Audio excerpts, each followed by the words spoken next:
Good morning, and thank you so much for joining me again for a live segment of Ask Coach Martez. Again, my name is Coach Martez Layton with Dream Builders Professional Coaching, co-founder of also Healing Hearts and Healing Homes, the nonprofit organization that my wife and I are really launching and getting ready to really come out with in a very effective way that's going to really impact lives this year. Again, for those who don't know, you can actually follow me there on Instagram at Coach Martez and on Twitter at Coach Martez. And again, if you're here, joining me here or going back and listening to it, please be sure to like our page, Dream Builders Professional Coaching. And if you have a question or a comment that you would like to leave for me, please you can just message me there, or you can message me there on Instagram or Twitter, or you can also email me at info@dreambuilderscoaching.net. Again, if you have any questions, any comments, feel free to email me also at info@dreambuilderscoaching.net. And one of the things that I'll say to anyone who sends a message, whether email or instant message me on any one of those areas, that's something that, because I know with some of these questions, they're personable, but that's something that I will not do. I will not share anything as far as that goes regarding your question or your statement, unless that's something that you specifically state in the email that, hey, coach, it's all right to say my name. But in that perspective, I'm actually not going to do that.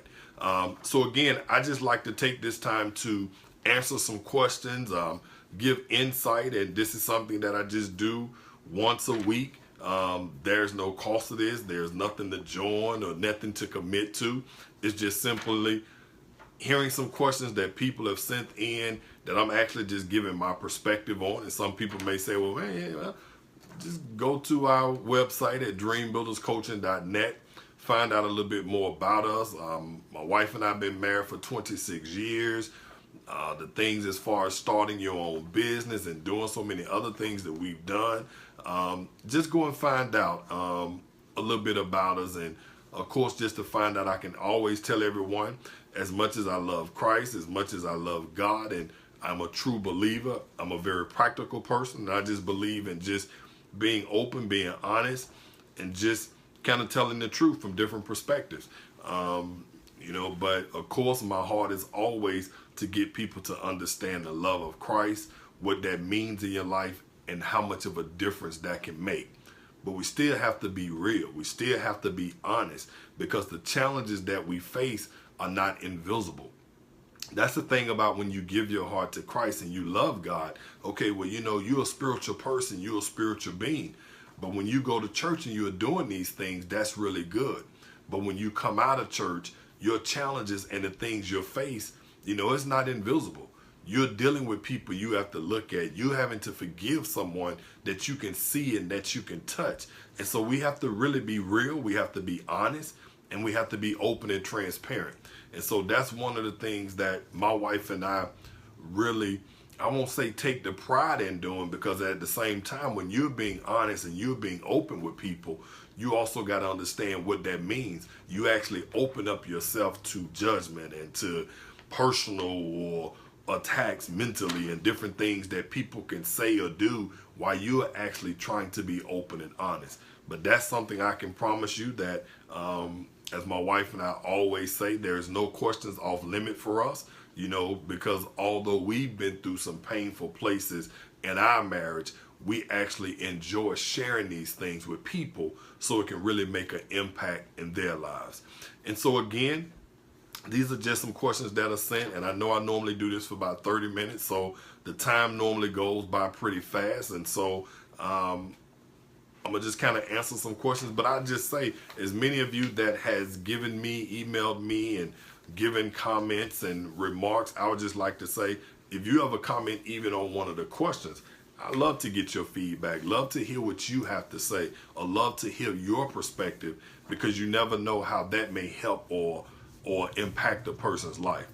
Well, one of the first questions that I'm going to say today, and of course with some of these questions, I don't actually read to you guys the email that I have, but I will just say, when you send an email, understand that when you're telling or you're sending me the whole story, I may not be able to read the whole story. I may just have to get the question that you're really trying to ask. So I really appreciate the emails, but some of you all really ought to really look at becoming writers, because you can really write. But here's one of the first questions for today. The question is, Coach Martez, when does the pain go away caused by a cheating spouse? And so one of the things that I'll say to that again is, normally one of the things that it says, I forgot the name of his book. I know my wife probably can put it there, but he talks about normally it takes you the time to be healed from an affair as long as the affair went on. But that's one perspective. But I'll also say it kind of takes time for you to begin to really look at whatever caused that pain, to look at it from a positive and a purposeful perspective. And what I mean by that is, there's a scripture in the Bible that says all things work together for the good.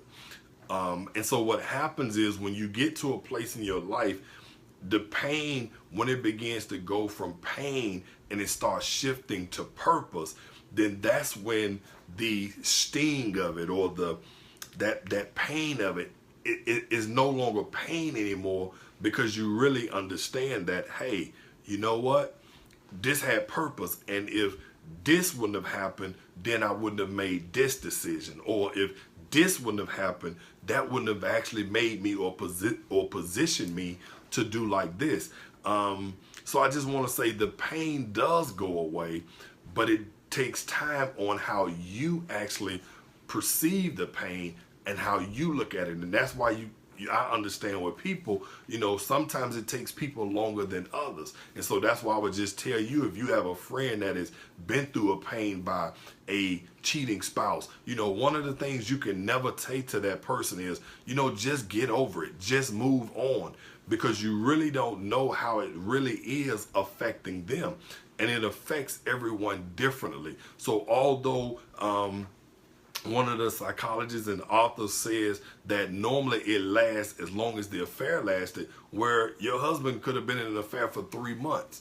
Well, then you could say, okay, well, it's going to take me 3 months to get over it. But in actuality, everyone is all different. The effect that it has on you could have been what happened with your mom and her relationships, or in her marriage, what happened with your aunts or somebody in your bloodline. And so that could be things that actually carry on in you. So I would just say, I can promise you the pain does go away. And one of the processes that causes it to move in a little bit more faster rate than others is actually when you begin to turn that pain into purpose. And that hurts, because you actually say, how could that be purpose? And how could pain, or how could my husband cheating be purposeful for me? How could that help my children? But it's when you're able to change that perspective that actually changes that pain. And then that's when that pain really no longer becomes a pain. It becomes a power statement for you. That's the thing that it becomes. It's when your pain in any situation or anything that you're facing, you turn it into a power statement. So in other words, this may have came to hurt me. This may have came to bring me down, but this is now a power statement for me. Infidelity has no power over me. An affair has no power over me, because that's something my wife and I have literally overcome. So now we have a powerful statement to actually come at that. And that's what I would just want to encourage you. And that could be in anything that you're facing, or anything that's in front of you, when you turn your pain into a power statement. So no longer are you afraid to confront it, but you are ready to face it.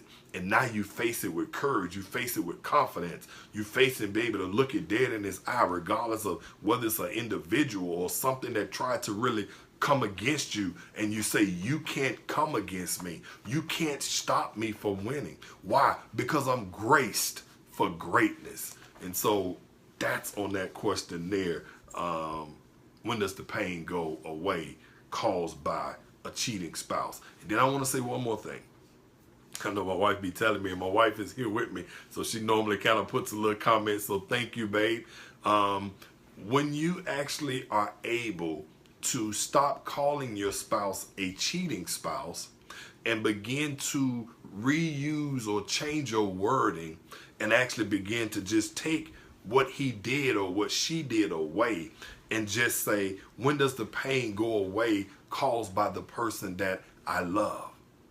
Or the person that I know how much they love me. Because when you put that label there in front of them also, that label begins to cause a distraction, or it causes a mental block in your mind that causes you to see and hear things differently. So remember that also. When you cannot look at them and see them for what they've done, but you see them for who they are, and you see them the way God sees them, that also changes things. All right, here's another question. It says, Coach Martez, I need some encouragement on how do you take that leap of faith. On the inside, I know it's time. I have put some finances in place, but the fear is still overwhelmingly present, and I know it's holding me back. How do you shake the fear off and move forward in pursuing what you know God has placed in your heart? Now, great question. Glad you asked. And like I tell everyone, the questions that you send to me doesn't necessarily have to be just based on marriage and relationship. It can be a question in regards to business or in regards to something else. There are a lot of areas that I've kind of walked through in my life. And so I know the person that sent this knows about how when I started a business when I was 30 years old in Pensacola, Florida, and my wife and I. And so, you know, how do you get over that fear? And so one of the things that I would tell you to do is do this. Do this for me. All right, so take a piece of paper, all right? And what I want you to do is I want you to create 3 columns on that paper. One column is going to be truth, okay? Truth, Truth. The next column is going to be facts, okay? Facts. The next column is going to be feelings, okay? What I want you to do, I want you to actually see what is the truth about your vision, what are the facts about the vision or the dream that God gave you, and what are the feelings? Because what I want you to begin to do is to realize when you are taking this leap of faith and going to pursue what God has placed in your heart, you got to realize there are going to be fears, there are going to be feelings, yes, there are going to be some facts, but you have to know the truth. In other words, you can be wanting to start a business, and of course the feelings of fear are going to be there. The feelings of what if this fail, what if this doesn't work, that's going to be there, okay? The fact could be, you know what? 8 out of 10 of these businesses actually fail. It could actually be the side of town that you're on. It can actually be where you're trying to start the business. They could literally have facts that say, you know what? This is not going to work, or they've tried this so many times and it never worked. Well, that's a fact. That's a fact. But now you come to truth. And the truth is, that's something inner and deep inside of you. The truth is, I know God said this to me. I've done my due diligence. I've done my research. I've put my business plan in place. I've put some security in place. But the truth is, this vision or this dream, this assignment that's upon my life is bigger than what I know. This is what God has given me. So I can tell you one of the things that I did. I would often say, God, you gave me this vision. You gave me this dream. This is not my dream. I didn't wake up one day wanting to start a cleaners. I said, I didn't wake up one day wanting to be a life and marriage coach. I didn't wake up one day wanting to be an author. God, this is what you told me. So then I would just encourage you to begin to operate in that level of truth in knowing you are fulfilling a assignment, not just a desire in your heart, but an assignment from God.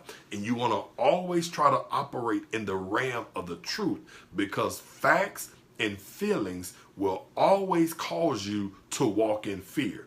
It would always cause you to walk in and live by what you see instead of by what you hear in your heart and what you hear by your faith. That is always the case. And so that's what I would really encourage you. Remember the 3 columns. Create 3 columns on a piece of paper, and you have to be honest. Because again, there's something about seeing it than actually just hearing it or imagining it. So what you want to do, you want to have 1 column. Here's the truth. All right, this is the truth. In other words, the truth is, this is what I know God has put in my heart. This is something that I believe on the inside of me. Then you have facts. Facts could be, what are the statistics for that business? What about this area where you're trying to do it, or the time that you're trying to do it? And then you have the feelings. And so what you want to do is actually begin to look at staying in that area of truth and reminding yourself what you are doing is an assignment. You didn't choose it just because you wanted to. You didn't choose it just because it feels good or it looks good. In other words, you're not going by the numbers. You're not going by the statistics. You're going by what God told you to do. And I tell you, you cannot fail at when you're trying to do what God told you to do, and you're trying to do it with the right heart, the right motives, and the right purpose. You can't. It doesn't matter, because regardless of what happens, even if it seems to fail in the eyes of man, God has a way of turning everything around for you. I'm telling you, man, I'm telling you. All right. So here's another question here. Coach Martez. Now, I really kind of laughed when I saw this, because I know this was me back in the day. This was me back in the day. And so the question is, Coach Martez, the boundaries with your husband, even at church. Again, Coach Martez, what do you do when a woman keeps crossing the boundaries with your husband, even at church? She is saying that she is simply being nice and all, but she's getting too close too often, and I do not like it, and I know she's being sneaky. Now, the reason why I really laughed at this when I read this is because years ago, I remember my wife, Adrena, would always tell me, she would say, babe, you know what? You don't realize what these women are doing. You don't realize if this certain woman is really coming to you too close, or really getting a really too much involved. You're just kind of ignoring that. And so that really used to hurt my wife. And honestly, I didn't see it that way. And so one of the things that I would say is, because I remember this was me, I'm like, no, she's not trying to do that. This is a sweet sister. She loves the Lord and these type of things. She wouldn't be doing that. And so my wife was like, no, you just don't know, and you're being deceived. And so one of the things that I would tell you, and this is what I've learned from personal experience, again, the question is, what do you do when a woman keeps crossing the boundaries with your husband, and she's doing these things even at church? And so one of the things I would say is not so much about approaching the woman as it is about approaching your husband. Because you approaching the woman actually gives her some sort of a power. So you got to remember this. If you approach her, now she knows you're almost afraid. And so, but let me just say, because I want you to approach her, but I want you to do this right. I don't want you to go to her and approach her to say, why don't you back off from my husband, or you coming too close, because it's almost like if a woman is really trying to get up under your skin or to really get close to your husband, the moment that she sees that you are intimidated by her in any type of way, or are a little nervous about what she's doing, it almost gives her some sort of a confidence. And so really the issue is not as much with the woman as it is with your husband. And I can say this because that was me. So you really have to get your husband to really see what's going on, to understand what that looks like, and for him to change the picture so that he can actually make sure this woman understands there is nothing that you can do to come between me and my wife. And it's almost as if once he sees it, then he knows how to kind of buffer that a little bit. It's almost like if she's finna come, to make sure the husband is making sure he's watching you or holding your hand, hugging you or kissing you. And pretty much this is the thing you want your husband to do. You want him to ignore her. You may say, man, that's cold. He just gonna ignore her even at church? Yeah. That's real talk. That's one of the things. If your husband has made it known, this is my wife, this is who I love, I don't know what you're trying to do, I don't know what you're up to, but I'm letting you know what, you just need to chill out, and she still wants to actually cross those boundaries, then he simply has to ignore her. Because giving her any type of eye contact, any type of audience to think there is any type of possibility that you have with me, then that's giving her a level of confidence. And I'm going to just say, this is not only just for someone in the church. This could be for someone on your job, someone in the neighborhood, someone in your community. If there's ever a woman that seems to be crossing the boundaries, you got to remember, crossing those boundaries, you don't necessarily just want to be the person to enforce those boundaries. Your husband has to be the one to enforce those boundaries, because you want him to show you that he can enforce those boundaries not only while you're around, but even when he's not around you. Because think about this. When you kind of turn the tables to your husband and ask him to go back and listen to this video. If you turn the tables, your husband would be furious to know he's let you know that a guy's getting too close, and he didn't say something or whatever, but you still actually, well, no, I don't think so. And you still have the guy coming up close to you, or just really kind of invading some of that space and really just doing a little bit too much. That's going to hurt your husband. And so the same way it would hurt him, he needs to understand that hurts you. And that was something for me. It took years for me to understand.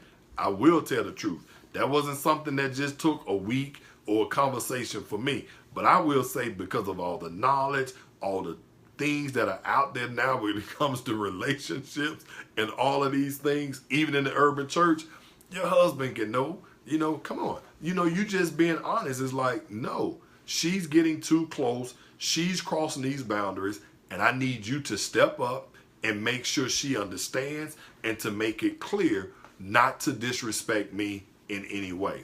So that's what I would say to that question. What to do? You got to sit down with your husband. You got to have the conversation with him so he can set things in order. And don't allow him to make you the enforcer. See, you don't want to be the enforcer in that situation. You really want him to stand up and say, no, this is not what's going to happen. This is not the way it's going to be. You're going to respect my wife. You're going to respect me. And I need you to back up. And after that point, then he starts ignoring her. And if it goes any further, then you have to look at, hey, you know what? I may need to talk to somebody, talk to the pastor, talk to someone else, especially if I've approached you and let you know this. But you don't want to be the person to approach that female. You want your husband to be that person. And if he can't do that, then tell him, you know what? Let me give you a birthday gift. What's your birthday gift? Your birthday gift is a session with Coach Martez, because I need you to get on board and let him talk to you. So give him a coaching certificate and that he can redeem and actually sit down and do a session with me, so I can help him to change his perspective. All right. So now here's one of the last questions that I have. What can you do in your marriage when nothing else seems to help, and you don't want to throw your arms up and quit trying, but your spouse is not trying to listen or to change? Coach Martez, I do not want to quit on my marriage, but I am not getting any help. Okay. So in your marriage, in your relationship, when you're at a place where you know what, it seems like nothing is helping. I'm trying to let my husband know, what's going on, how I'm feeling, and this is not a good place that we're in. And so one of the things I would like to say is first of all, if you have looked at yourself and said, you know what, how have I approached him? How have I said these things? Have I said it in a way to be honest or not to be offensive? So one of the first things I would do is, because see, a lot of times when a woman emotionally throws her hands up, sometimes the husband or the significant other, he may not really know the place of where you are. And then you can say, no, he know where I am. Yeah, well, in some cases, some men know, but in some cases they don't know, or they never just really looked at the signs clearly, or they didn't really pay attention the way they should have. So in that situation to where they may not be paying attention, they may not be looking at the signs, and I just want to say, to be honest with you all, that was me. Okay, now you listening to Coach talk, you listen to me say these things now, but that was a time I missed the signs with Wadrina. Wadrina could not tell me the truth. She could not tell me what was really going on. So there were times in our marriage that Wadrina literally was throwing her hands up because it's like, God, what am I going to do with my husband? He's not listening. I don't know what else to do. And so what I'm trying to say is, the first thing is, your spouse, your husband really needs to know exactly how you feel. So my first suggestion would be, don't actually just tell him, actually write it. Put it in an email. Because see, what you really want to do, you want to express yourself without having to be interrupted. You want to express yourself without having to worry about a backlash. And what you want to do when you email him how you're feeling and what's going on, you give him an opportunity to read it at his own leisure, at his own time, without being interrupted by you. Okay? That's the first thing I would suggest that you do. Okay? Well, no, that's the first thing. Now, you all know I like to be practical, so please let me just say, for all the pastors or preachers or ministers or whoever else looks at this, let me also say, you definitely have to pray. Okay, so don't let me leave out that step. You definitely have to pray, okay, and ask God, boom, Lord, help me to see what could I do better. But now, after you've prayed and you've taken that to God, write the letter. That's the second thing, because sometimes the spouse may not listen. Sometimes he may not want to hear you. Put it in an email, let him get it. Or you can write it, print it out, and then just put it on the pillow. And you know what? Do something nice. I don't know if he eats candy. I don't know. Whatever his favorite candy, piece of bubble gum, or whatever it may be, snack is. Put the snack on top of it and just ask him with a little note, please read and listen to my heart, and let's talk later. That's the first thing I'm going to say. Second thing I'm going to say, if you're at that place where you just kind of throwing your hands up, is this is what I would want to ask you. Who are the 2 or 3 people who have the most influence in your spouse's life? The 2 or 3 people who have the most influence. Now, what do I mean by influence? These are the people that can get your spouse to at least listen to hear a different perspective. Okay? After you've written him the letter, if he has not responded, what you want to do, you're going to have to reach out to one of those people who have influence in his life. Now, you all may have an agreement. You know what? We was always said that we wasn't going to take that out to nobody, and we're not going to share our business with anybody. I'm not asking you to share the business. You don't have to share the business. All you're going to say to that 1 or 2 people who have influence in your spouse's life, you can just say, I know my husband respects you. I know he cares about the things that you say, and I know he listens to you. I just want to share to you right now, my husband and I really need to sit down and we need to talk with someone who can really help us to have the insight that we need to have, because I know if things don't change, it may not be good for the both of us. And that's not something I want. Okay, because somebody needs to tell your spouse you're going to have to get help. Because a lot of time, especially with men, we need somebody to tell us, sometimes other than the women who loved us, been with us, to say, you need help. And I'm saying that because you all know I'm being transparent. You know what? I needed help. It was like when Drina was screaming, I needed some help. Somebody needed to help me to understand you got to be a better husband. You got to listen more. And so that's something that I would say there. Also, third thing I want you to do, actually begin after you've prayed, you've written a letter, you talk to the people who have the influence in his life to ask them to ask him to really get some help. Then I want you to pray again. Now this time when you pray, you got to ask God to help you to give your spouse a space of grace.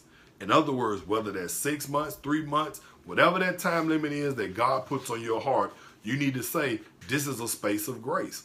And when God tells you what that space of grace is, write another letter and let your husband know how much I love you, how much you mean to me.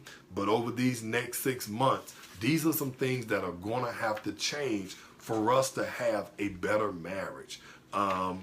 Don't just sit there and do nothing. When you say just throw your hands up, it's one thing to throw your hands up, but we still have to throw our hands up with wisdom, understanding, and do things that we know can make a difference and can have a positive impact. Because I can promise you, God never wants you to stay in a situation that the end result is not for your good. Let me say that again. God never wants you to stay in a situation where the end result of that situation or that test or that challenge is not for your good.